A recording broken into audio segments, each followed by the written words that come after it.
welcome to our show Health and Wellness, Myths versus Facts. I'm Gargi Rawat. Now, the definition of health goes way beyond the absence of disease. The pandemic has put mental as well as physical health and wellness into sharp focus. Awareness of health issues is important for visibility in community.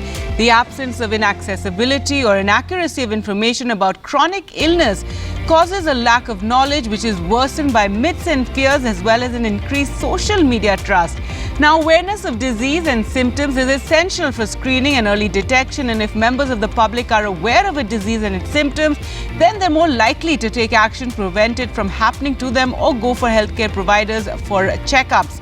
Also, chronic conditions like diabetes, heart disease come with complications associated with it, which is why it's very important to identify symptoms early and take corrective steps. And expert advice will help you with that. We're joined now by doctors, Dr. Swapan Kumar Biswas, MD, a consultant physician, DDSC Hospital, Satsang Deoghar, and Dr. Satish Kumar, intervention cardiologist, Government Rajaji Hospital, Madurai. Thank you so much, doctors, for joining us on this program to answer all our questions. And Dr. Swapan Kumar, first to you. Now, diabetes affects almost every body part.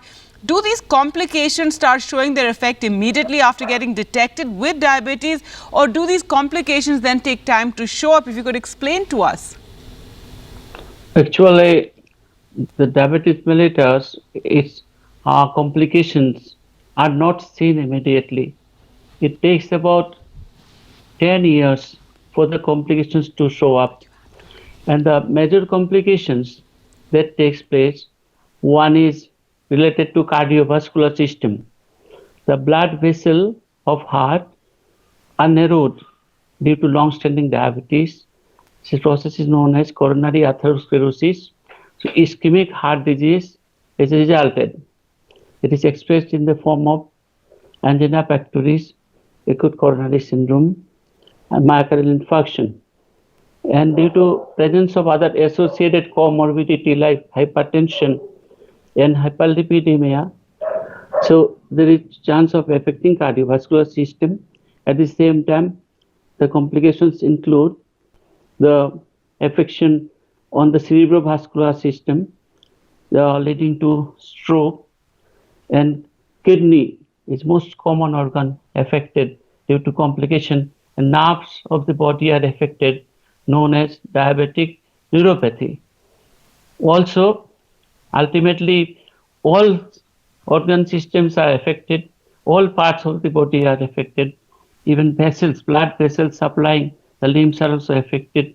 So patients are more prone to infection, getting ulcers in the limbs due to these associated complications. But it takes long time to set in. Thank you. Some of those, effects of diabetes to show, but clearly this is why it's very important to manage the disease and know everything there is about it, about its effect on the body as well. Now, Dr. Satish Kumar, people believe that if they had high blood pressure or cholesterol or other risk factors for heart disease, that they would know it. Can these conditions appear without any sort of prior symptoms? How does one know that we have this condition? I'm extremely glad that you have asked me a very important question. When you ask me about the signs and symptoms, the disease process has already started. So we have to look for the risk factors and it should be screened. So suppose if a 40-year-old male goes to the gym and he comes to the hospital with a sudden cardiac arrest, then the chances of him predicting his heart attack is 50-50. 50% may there be a chance of failure getting predicting the symptoms, and 50% no. So we usually teach the screening of risk factors, the conventional 4. I'll give you some numbers: 140, 90. So you need to check your blood pressures. If it is going to be above 140, 90, then you need to check out with your physician. The other value is 100 and 200. If your sugars are going to be 100, more than 100 in the fasting, or after a major meal, you go and check your blood sugars. If it is going to be 200, then you need to check your physician. The third thing is your abnormal lipids. You give the fasting sample to your lab, and if your bad cholesterol, LDL cholesterol is going to be more than 190, then it is again going to be abnormal. and fourth is smoking. So these are the four conventional traditional risk factors. And there are also non-modifiable risk factors like age, sex, and genetic factors. And we have now novel risk factors like we are constantly keeping under stress, and lack of relaxation is also considered as the novel risk factor for heart disease. Above all, even if you identify and screen the risk factors, if you don't find out the reason for the emergence of risk factor, then you are incomplete. For that, now we have been living in an era of adiposity. Your intervention should start even during the childhood, even in the infancy, or even in the conception itself.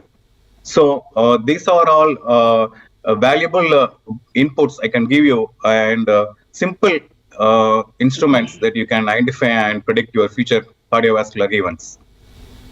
All right, Dr. Swapar, now the prevalence of diabetes among the younger population has increased at a rapid rate. What is the reason for this prevalence? Is leading an unhealthy lifestyle one of the main reasons, especially now coming out of this 2 years that we've had of COVID and lockdown? Yeah, it's a lifestyle disease, as you know, diabetes.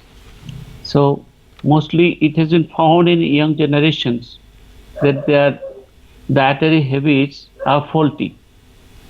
They tend to have more junk and fast foods, which contains a good amount of sugar, good amount of condiments, and other types of oily substances while they are prepared. So while they take these faulty diets with higher sugar contents, this is one of the reasons. Second is their sedentary life habits. Actually, most younger people are now away from games and sports. They're much busy with mobile phones, TV, and other gadgets, and so on and so on. And lack of exercises and lack of visiting gyms. As you mentioned already, the corona period has exacerbated all these sedentary habits. People are confined to their houses, and the lifestyle disease, as I told you, already started earlier than this coronary period, period of Corona-19 pandemic. It started earlier, but it has been exaggerated due to this lockdown condition. So, to sum it up, these faulty dietary habits, sedentary lifestyle, lack of exercises or visiting gyms, all these add to more and more occurrence of diabetes mellitus. The prevalence of diabetes mellitus has been on rise in younger people now. Thank you. All right. Important to know that, especially for young people these days. Now, Dr. Kumar, there's this strange myth, a weird myth if you'd call it that if you don't eat meat, you don't then need to worry about heart disease because, we all know about red meat and heart disease. But what really is the fact here? You have asked me a very complicated question, actually. Meat is a very good source of protein, minerals, and vitamins. That's everyone know. And when you eat meat, it's like heaven. But now we have clear evidence that if you eat processed meat, you are at increased risk of heart disease as well as diabetes mellitus. So the permissible limit is like you can ask your friends or your family members, like you can have a meat once in a while. That means you can have it in the first Sunday. That limit should be like maximum 150 grams. And definitely processed meats are not good. We can take lean meat in a small amounts, even though there is the risk of heart disease is very small with the lean unprocessed meat. The risk of diabetes mellitus is very high. The probable explanation what they give is when you eat meat, it changes your gut microbiome. Everything starts with your gut, and the metabolites that is released into the circulation have a very hard and rough process in the coronaries, and that may lead to you with fatal cardiovascular events. So definitely consumption of meat is not good, and consumption of processed meat is really very bad. And if at all, you can consume unprocessed meat once in a while, preferably in the first Sunday. And I will tell you, plant-based diet is the best diet in the world. All right. Well, important to know that even if you do have meat, you should restrict the amount of intake that you have. Dr. Swapan Kumar, if you have type 2 diabetes and your doctor says you need to start using insulin, does it mean then that you're failing to take care of your diabetes properly?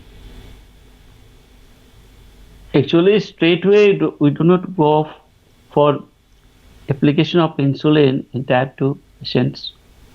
Initially, we ask for changing of their lifestyle, and that includes changing of the dietary components. Yes, as you know, carbohydrate is the main source of sugar.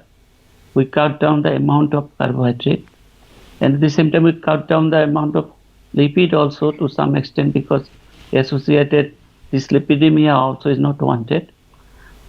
We give them some dietary chart, and they are asked to follow it. Second, we ask them to undergo exercises and walking for certain time. So every day they are asked to undergo exercises and walking. So diet and exercise along with oral hypoglycemic agent we give. Even if after giving this applying these two procedure, this dietary restriction and undergoing exercises also, when we find that with other comorbidity also, we find that sugar is not controlled, then we go for screening of these patients with some certain HbA1c and others, which reflects the blood sugar level of last 3 months, and we find it is not coming under control and other complications are taking place. Then we ask them to go for the insulin. Maybe it is associated with some selective oral hypoglycemic agent, and in some cases only with insulin we manage. So directly or indirectly it shows that there is some warning in terms of maintenance of blood sugar level as it is desired by us. Only in this condition we ask to go for insulin intake. Thank you. All right. Now, Dr. Kumar, if we can talk about sleep apnea. Sleep apnea is a potentially serious sleep disorder. Is there any link between sleep apnea and heart disease, and how can someone prevent heart disease if he or she is suffering from sleep apnea? I'm very glad that you have asked me an important question, because it is the most under-recognized and underdiagnosed and undertreated risk factor for heart disease. Obstructive sleep apnea usually used to remember the mnemonic stop bang. S for loud snoring, and T for tiredness, extreme tiredness and daytime sleepiness, and O for apneic spells, where your night partner, your wife may detect that you may not breathe for a few seconds or few minutes, and P for blood pressure elevation. That means your doctor will find your blood pressure very difficult to control. Almost it fluctuates like from high and low. And bang is your body mass index. When you have a high body mass index, you should suspect that you are having a risk factor for sleep apnea. And age more than 60 again is risk factor, and particularly the neck circumference. When you have a neck circumference more than 70 or a bogging neck, then you are at risk factor or obstructive sleep apnea. And G is male gender.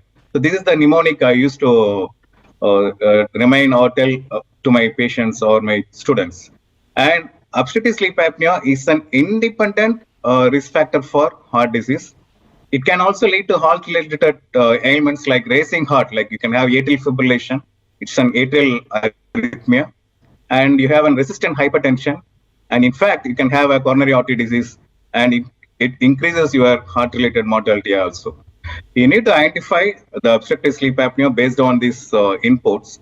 And a simple measure, like you're reducing your weight, you move yourself, do a daily exercise, particularly early morning walking is great. And even a small amount of weight loss will reduce your risk drastically and significantly. And this affects men more than women? It's less common in females. It's more common in males.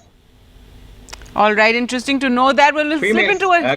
Yes, go ahead, doctor. Females, they are with estrogens. Estrogens are protective for heart.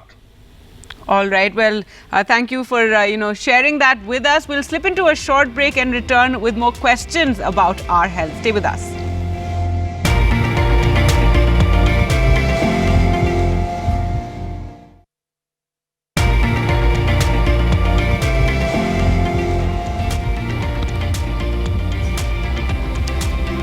Welcome back. You're watching Health and Wellness, Myths versus Fact. We're talking about monitoring your health and how to check for diabetes and heart problems. And let's go across to our doctors. Now, Dr. Swapan Biswas, during the COVID pandemic, it was seen that people with diabetes experience severe complications of infection. They got the infection sooner as well. Is it true that people with diabetes are more prone to infections? Well, actually, diabetics are not prone only to COVID infection. Okay, they are vulnerable to any sorts of infection that attacks human body because the inbuilt immunity is quite low. Patients suffering from diabetes mellitus. This is hyperglycemia that is present there. Affects all the tissues of the body. At the same time, the vascular complications that happens in diabetes mellitus, the vasculopathy, these two, lack of supply of blood to all system, including the immune system that builds up the resistance power of the body against different type of infections. So this is one. The immune system, the resistance building system against infections are already weaker in diabetes mellitus. Secondly, the cytokines, the inflammatory agents that are present in the body are produced in much amount in diabetes mellitus. So that interaction with the infecting agent like COVID virus is much more. The cytokines, as I told, are some. The inflammatory agents like interleukin 6, interleukin 12, T1 necrosis factor, etc. So there are many. A battery of inflammatory agents are there that produced in large number to meet the COVID-19 infection. And actually, the COVID-19, when it attacks, the direct effect, the pathogenic effect that is caused, is lesser than the inflammatory effect secondary to the invasion of COVID-19. So, as I wanted to emphasize, the diabetic patients are not vulnerable only to COVID-19, but they're vulnerable to any sorts of infection in the universe. Thank you. All right, which is why they had to be even more careful during the COVID period. Dr. Satish Kumar, many people die due to cardiac arrest during sleep without any major symptoms. Is it that people have ignored mild symptoms, or is it that they don't get any warning at all? Yeah, you have asked me $1 million question, how to prevent a fatal myocardial infarction and a cardiac arrest. And I will say 50% of the patients will have a warning and 50% will not have a warning. And usually the cardinal symptoms related to heart are like you have a racing heart, particularly that is called as palpitations. And second most is chest pain, a typical choking type. It's called angina. And third is shortness of breath and undue fatigue. These are the four cardinal symptoms. And the most important vulnerable group are like post-myocardial infarction patients. And diabetes and post-heart attack patients are the most vulnerable group. And the single most predictor of survivor is the ejection fraction. A simple echo can determine your ejection fraction. And if it is going to be very low, and you are putting you at risk of sudden cardiac arrest. Suppose if you have a ventricular abnormality detected by a palpitation, you take an ECG, doctors detected a ventricular arrhythmia, particularly a VT, you might have received a shock to save your life. He can go and get an ICD to prevent sudden cardiac death. Or we have tools that can pick up the warnings of sudden cardiac arrest, like ECG. There are markers for sudden cardiac arrest, like the long QT interval. And echo, you can look at the thickness of the left ventricle. That's called a condition called hypertrophic cardiomyopathy. If a left ventricle thickness is going to be more than 20 millimeter, again you are at risk for cardiac death. And there are conditions like arrhythmogenic right ventricular dysplasia. Your right ventricle may be abnormal, and that can be easily detected by echo, ECG, and your cardinal symptoms and signs. But still, 50% of the patients will not have any warning, and they may succumb to cardiac arrest. That's why it is called as SCD. SCD means sudden cardiac arrest. All right. Well, thank you so much, doctors, for joining us on the program today and answering all those questions for us so that, our viewers are better aware of all these threats to their health. Thank you all for watching at home. Goodbye.